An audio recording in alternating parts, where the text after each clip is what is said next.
ইসলামী পণ্ডিত ও কবি মাওলানা জালালউদ্দিন রুমির মৃত্যুবার্ষিকীতে তুরস্কে প্রতি বছর আয়োজন হয় বিশেষ সুফি নৃত্যের। এই শিল্পের মাধ্যমে সৃষ্টিকর্তার সঙ্গে যোগাযোগ স্থাপন হয় বলে বিশ্বাস সুফি নৃত্য পরিবেশনকারী দরবেশদের।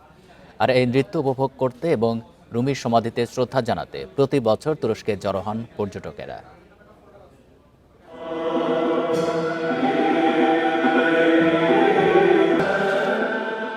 সুফি নৃত্য এটি শুধু কোনো শিল্পকলা নয়, এক গভীর আধ্যাত্মিক সাধনা। ঘূর্ণায়মান নৃত্যের প্রতিটি ছন্দে আর প্রশস্ত সাদা পোশাকের প্রতিটি ঢেউয়ে ফুটে ওঠে মানুষের আত্মার সঙ্গে সৃষ্টিকর্তার যোগাযোগের আকাঙ্ক্ষা। এই নৃত্যে নেই কোনো বাহ্যিক জাঁকজমক, আছে অন্তর্গত শুদ্ধতা, ধ্যান আর আত্মসমর্পণ। তুরস্কে হয়ে গেল এই সুফি নৃত্যের এক কর্মশালা, যেখানে ইসলামী পণ্ডিত ও কবি মাওলানা জালালউদ্দিন রুমির মৃত্যুবার্ষিকীতে তাকে স্মরণ করা হয়, যাকে অনুসরণ করা হয় শুদ্ধ আধ্যাত্মিক জীবনের পথপ্রদর্শক হিসেবে।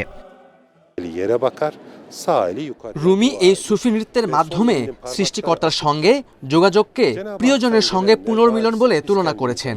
জীবনের শেষ সময় চিকিৎসক যখন তার আরোগ্য কামনা করছিলেন, তখন তিনি বলেছিলেন এই পৃথিবীতে তার দায়িত্ব শেষ।